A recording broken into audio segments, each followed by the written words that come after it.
Abusia mame ema wo akwaba na mensanso ema wo freshia pa na face so yemfa seda aseda piesie emfa ma otwedi ampon sa fie twemu ohya yeso emu akwanhia emu yare emu okukuhia ase nyina oboye ho ban na wogi ye free mu wode ewura fifufrom ye de aseda ye ni kabia na ebema no na face ye besere na ase onkoso ano ye de onmo ye ho ban na mfa yen entwa afewe nso mfa yen wura fifufrom na ye de aseda piesie na edebema no abusia se ne amonim deda no ye shemu ha se dia na chese story a ebebeka yensa no eno ene ye de babedan wo se ne abeya obehu ne ekoso ewo ye wiase mu ene story ababeka mensa no eye awrabe bia entontom etumi aka no ama na chese na brabo a wo bo no ohun so na brabo na ye miserable chese adofo apona oto nani a ento obi nani etutu aka ne nsem ohia oboafo eno ti ode na asemi ababedan ofanko ana se wo moa na ne ohawa onamu no ontumi efrimu fi na yare eja yenkotie eraba na numu nsem a wode etudwane afi ye ba afuto bi awom no yafa e de etu ye hofo na afensu ya kire ya dwen e de afa ho yekohwe video no embra Pacho ye froze Pacho medin de Christabel abena usu ya eje Christabel abran usu a eje Edofo no adi mfie say Pacho medi 27 years sa ubenya This year menya 28 Wow Ani etru hwe woni bonsu ususa but obi hwe wanimu a wa hwe obeka se unyew ana meboa Enkrofo enta anka nkyereo Kofo kapa Maka Oyema de na esia na ode bedan Pacho 2010 na me papa ene my stepmother eti amehia adenta dodo wakwan no so no Okay ena be 5:30 to 6 enyumri my stepmother no so ma me say me nkobu nsu Kasa enti no nyamia nim no ko kan na me pese meko ase na bibi hye me so se ma me nko Okay ti me ka che ne se me nti me nko na papa ye se o de anya hwe me nko ti me na nkwan so a me ko na bibi ka me ase ntuntu na ye me hene na mtitinye na me ko san so na me bai ase 3 days later na me ti pains wo me nan ni do mpeni na me ka che papa na papa si o anya hwe na ebeko ntuntum de no ma ebeko ti me jitu me na me ko e se de ebeye krokra no mia na me nti ase ba eja me fane sa se no mo ti na mia me dress na me de ko school na me de chen papa ana ode me ko kolebu ti ode me ko kolebu no mo ka se me woseko so ti no mo ka se me seko so ni ntina ayesa amana basa no ntino ono so fane normal ti e ba afie no be ni 3 months mo na papa nso be free mu ne ka me ne me step mom ne me nuanu ti me de ko school na me JHS JHS 1 na e bai ti na me de ko school me a me dress na ma she me socks na me de ko school na me wie JHS na me ye ma do ma me wie ye no papa free mu no o ma me scholarship ti me wie na ma me ne santo a me so ko secondary school me do secondary school no kwa de na me na jinsem Onano a entontom ka kakra bi no eye kro pacha chese Na pacho bra na usonya na nim se o sickle se pacha Okay ba na sickle so meantime nya crisis a Okay yeah enti no me do secondary school no na ye west chese me nya do school mu a na me nan no ahono nso free mu me shampabo na mpabo no nyina afo mitimi na nteji so omo sign as atma me na me ba fie teto ya mitimi tina fie whole time na me go school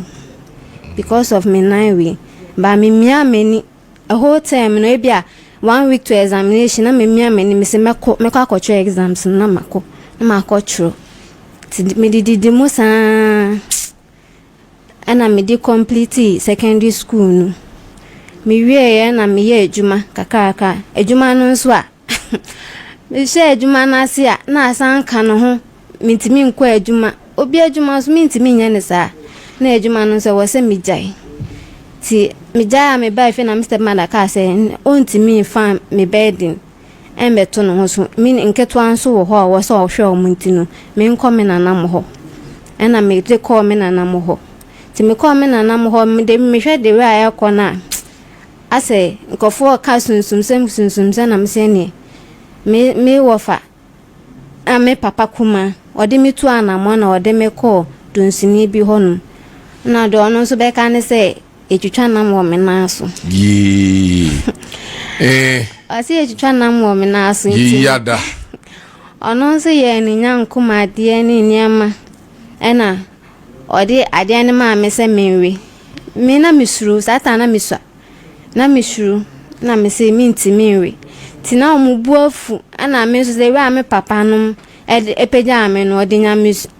sorry papa onji sa sunsum nyama ni ndi na ko pe de o papa ji sunsum sem di ze no sititi okọ ye de me papa data na papa efre mu ntino ne bra ena de me koye aha ena de omka asa menye no mantima anye timba na omubu afu so ma ko se scan ade ntino efri ho no bia ja me life maame omo se etwitwa nam na ye maame bi wi ntino ene obi ejame na me na ya pacha me se me nam ni pam kra na utipam kan me maame nchia minua baby a mete ne nka che papa sabre oso ohwe sisi a wabedru Ghana ha ohwe free santase minua ba na friend Yesu maame Mary o Australia Yesu maame Mary apia Yesu maame Australia eno hwe free na eneidi wabasantase yemu akwaba wate Yesu maame akwaba nyame enka ho etu nam nipa mu mpo a na sebe mpampan kakra ewo kai tama na me wo school ne ye program bi ne wo ye nyina ye hye modan ni ho meto ho no ayesa me nka me hu mban nipa me nkwa meteme ma teme ho ba na nkofo ye was smelling like that then e bonsa na me na ntino man kasana me sorry pie ana me call dom to school mo man patekin any thing like in shemu bia ubu say ye nyina ye shiemu na me wo hobi da bi me nko cause me obi ka say bi na mateme ho de bia na mateme ho to be obi timi hu me ka chem say me no wanka meku me ho oye bonsam jano omu fi job yire busuem nipa bi obehu bi obeka che say kun hu bia wo fi job yire busuem omu nye papa sa busuafo no asem to wo msi kun hu tina ha me pa me da kolebu no nso no mu ka che me say me sikosa oni nti afa bedroom me bom some be skin gombe surgery wo me na skin graft nti no me de ko 37 ba sikasem ni ade nti no nti manto aso ena me jai nti me ko me na nam ho na omo so omode odunsini nu ba na ono se ye twitwa na mo me nan no so eche mbe ko mpaebo sofo no se kraman bi na sunsu mu wakame nti na enye ntuntum ye kraman ene da ho no na enye ntuntum ye kraman fi me maami abusuem edis correction yenipa edis ye be DJ guso papa nim se wo ka se February na afi obi ade ne ma ba ye be chance gidigidi pa Yankopon hira o omse enye entontom na ekraman omse enye entontom na ekraman na kame tinu lata sa Bible na me maami na ko entina ma na maami manifeste kakra eno zo ko twemu ye san ko Bible foforo na omo so se eye wo ne kame o sunsum na poison no gusu Mario say ebi ko school mkrumu asante mampo me de bi mo school ne din omo wo kro friend wai se ba ko na kajetia o fa ka ko de chem so driver bi say ko se me ko dai came so na driver se maju 50 so na de chem so ya no so nim kan o be kan dai came so omo kan wai na je say wai ne ka o yo poison na wo me nan ni mu na emma enan ni aso be no mo ka nyina ombo enan ni timi wu kra na asamba apupuru mo ba timi wu na samba chese enije ade enije no unibi dem enije be pa na nka wope dia na nka wa su se wo ya ebe kire se wani age ka kire ni se menya ahoden aminti yawo unibi bediem ko sisi amete on mintimi de bia menu medru pinkless manom sa na say metese adwane to me yam kwa na me yam ya teze me ameti say pinkless no ekume pat me manom amintimi oh mintimi timinti amen eno so timi nyehwe teze me shame hozo na minim se metin kwam nkwa de ni da so wo ho no minim se metin kwam nkwa de ni da so e wo ho tinu me du me ba me na na mo ho no omo so me de me kwa o mbe yi o meninu na ka me nkwa me didie mo bi ahwe me se ena me se ko so ni ntino obi aka se me wuntem to obi amfa ni sika ahwe me Vivian or free USA or say odo ye program pa odo se ni CT juma Vivian ye chair USA fo nyina Richie on so say creating of obusu afo se se kese en nti ube wuntem nti omumfa ho oh I don't know where sir me did you me den me oye juma be me juma bia na oye magician na oye krofasa me mu bia na ede na odidi de bia me godmother de bia me friend me godmother cause oni me enso no me papa we a oso mi so obehwe me school ni me bibi anto e bia na ma friend no amane me bibi na me dididi kakra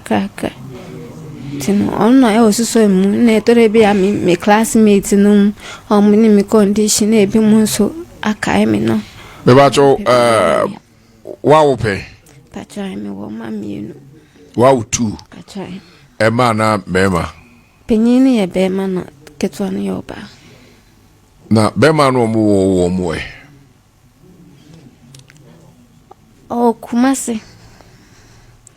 ba anota mana mishia no me na mo na me ho chere me ye bien fi mi tinu obepe me na eja me so me ho chere me no me de to ma me bien no ka che me say onya basa de we a obi an fi mi no obeboa me tinu me mpene so ma no na me so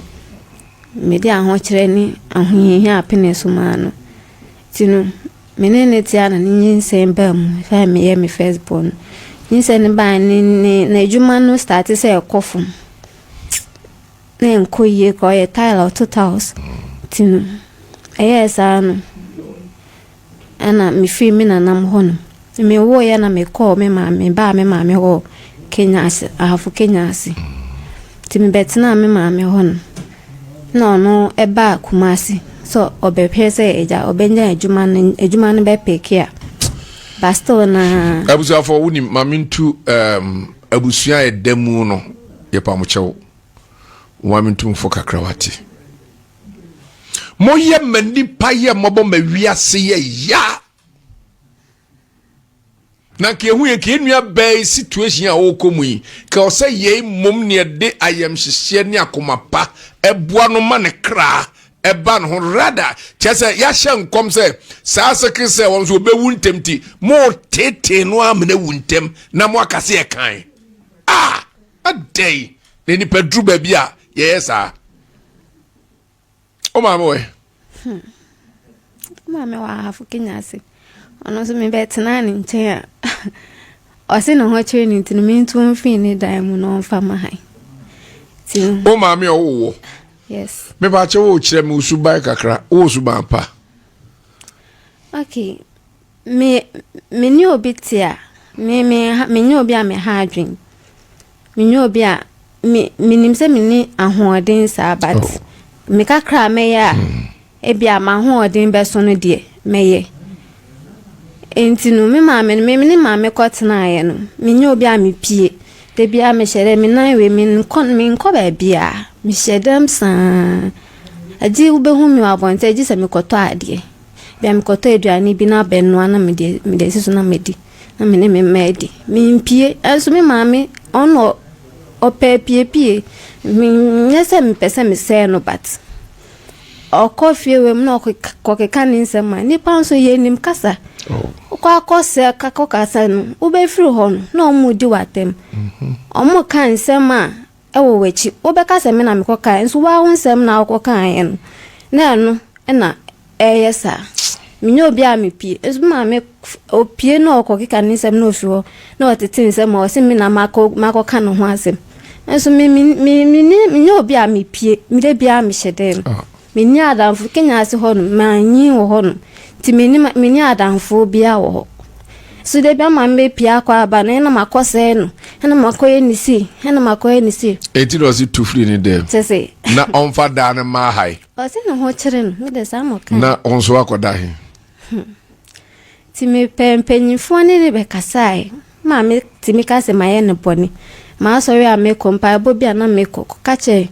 ya so penyin ama odi mechi mo meko bunko toje pa ma mi ajo me ma me so hia ma chopa and I'm see you de my ma fomu de na minim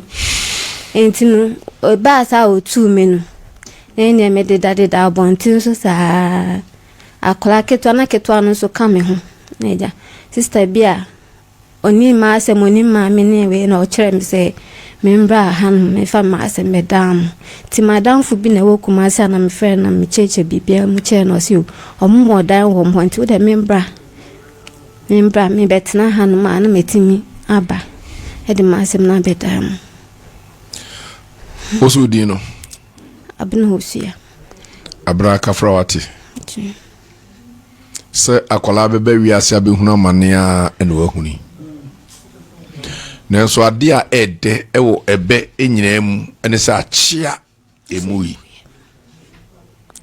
ena ne wa hyasie bia ewa wie druba bia mintimu se menkase wose busua bisua nyansa anase usua bi nya badaye emenipa sebi empeni se abakuma ade agunu so abakuma ade hia no one abakuma ade agunu so ewo se nipa sebi enka bibinti oni anigye ne yei ye boa no ema nani che kakra pala keto oba wiase nyo ne wo no ho otene ba bi ni akofara ba sebi sekese no onim se be ha ne se kura ko be de wiase but abasa eti wo se ye donno ne etwe no bata ye ho me wogidie ye passe enya ho kire a kai ne be nko nkofa be ma because edu ba bi a ekomo ya mami bi kana sam kire me a me wure mfida ne ba yale da hospital ehia moja e de amakole kwala yu wone man bi neti mantem asabe wa wi aple hia ama nanum pa esene ofu ita na man no hunu a mepompo no se ani ma mfa ho nkoma papa yi no ma misika ma mfa meto moja isi me ba wo so papa so ko wi chana nru so ko ye de o enne ne be da trofo pa ma me se ja ne ba owo nti obe ne de ompeni pay na num te se ne wareta so obe ndey papa ni de wi anu akoi 5 cedis o jira ni wano se awurade ahokyere ne me be nti medi se be ma fon medi be ma fin se nya me ba na yare pa edu ba bi ahokyere manipa eye kromfo ekom de no obewi adi ongu sabe on tra wa ahwe ngu tiabusu afọ madaroma mesre se ye be ye nyina betimi afa na ye ba amna yi ye nyina betimi afa na de na ye ba na sem no ya reho nanso nyame ti ase wiase ya na ya na mentie busua bi ase nti abusua na ye ka no ye ti ase sen nti yare bo obi a onye nipa na yare bo obi a nti onye nipa momye hwe ne ama bi ye o obi yare a oye nipa ate se yenya ono nso ewo moja woni mu nta ya wa yen yete no ono nso tisa ya woni bi adan na yen manyi mu aye wo no so bi yare a ye treat ne te se ne wakwa koku nipa anase bia sebe wane wakogya nan egu ne ho adan na nka wo de hye abai we nti bone ben pa ne nti waye bone ben so yare ana wakwa koku nipa ene nti ono ana busua wodam empo ono ane maame a wanyi se na boso menkro wafa oja mu achem na wo no ne maame ankasa tumi yi ne ma eye den bone nkwa na waye na nka busua mo twe abai we eben mu ho na mo krokro no bibi obehia bia ne nka mo ye mana mo ma ne ji mo ma ne Felix ono so eye nipa te se mo a enkobekwa kobo adwaman mo mien treat omo osabe omadi dem ne en treat omo yie obi yare a ono so ye nipa wai obi yare a oye nipa te se yan moja wonimu utwa na emoja beba enti donyonko sa wo ho na Bible kan enu ni sa kwan we so ene ye do yonyonko se ye ho ana momi ye hye yi o ye ntwe afoforo emmen ye ho ye treat omo yie na wonim obi edaachi enti ochine bi no se okoko ye yie anase nyankopon pagya na obetumi akogina nanim asere ne se omma wo wansi di fantonsu ana wo hia ne mo a obetumi akakosere momi ye hye yie pa ye hye yie na brante no ne wo ne nso onka hyenkodu memoni dua onka hyen enkonkodu na obi abaiwa abusua ma ne nsesi fom na wo beso ne mu apagya na gina ho a na ekwan we so na wo de nefa ene na wo memu mienu agya ne honom emfi no mpaye ne yesere rade se abaiwa yi tibia wakom no obefiri mafi yare dia eya yemfa yare ensire obi yare ya pa na sika na se wuni bia na wasem ayemobo wuni sika wasem omobo nka Awuraba ewo sika kamenye ni se obekwa akotena obi abrante yeso ma oba ma na brabo aseisi ebusia mumiye mampa ebo ni yanim na wiase na enamo ye namu no ena wasa keke ehwie motumfo asori wo yeso a tese wa ho ofempo a Nyankopon de adom won kra na ye obi ya wadidie mu ye obi ya wonantie mu wadwuma ye mu tese won tare hyem kra no ye obi ya nti na ma no mampa ebo edi wanim wadidie mu aya no wabompaye ukwadwuma mu ansa na obehya adwuma se no bompaye na wonnim ni osefo na plane ewo ho yemfa mpaebo ni yanim ngidi se ye ne sa ebeboaye yesemre me de besia desene mesanso ene mo ahia bi mpaye ne yesere de ama Awuraba so benya na yaresa na afi wanya ahoden etumi ya ye adwuma meka wo se aha eda so aye Emergency Ghana TV nana akosua adepa me na mje adwanam de dwumede eba wakwem desene mesanso ene mo ahia bi mesro asa be like video no a share na afi so subscribe e de amami desene mesanso ene mo ahia bi makram. Have you ever tried to buy something online only to get scammed, or have the seller waste your time? Or maybe you're a seller who spends hours preparing an order only for the buyer to cancel last minute? We get it. That's why we created Copland, a simple, secured marketplace designed to protect both buyers and sellers. Copland is here to end their frustrations with a reliable solution. Our team noticed that a lot of people are either being scammed or losing valuable time and resources due to unregulated marketplace practices. So we built Copland to tackle this problem. So Copland uses a secure payment method known as escrow, which keeps payment safe until both the buyers and the sellers are satisfied with the transaction. Here is how it works. When a buyer orders an item, the payment is held securely, meaning the seller doesn't get paid until the item is successfully delivered. The seller is notified and can accept or decline the order. If accepted, they reach out to arrange the delivery. Once the item is delivered, the seller marks it as delivered. So from there, the buyer has 48 hours to confirm they are happy with the product or to request a revision if there is any issue. When the buyer is satisfied, they accept the order and the funds are therefore released to the seller. If no action is taken within 48 hours, the order is automatically marked complete and the seller will be paid. Copland is here to build trust in online buying and selling. With our escrow system, both buyers and sellers can feel secured, knowing their time and money are protected. So why not try Copland for your next online transaction? Visit us at www.copland.coplandtechnologies.com.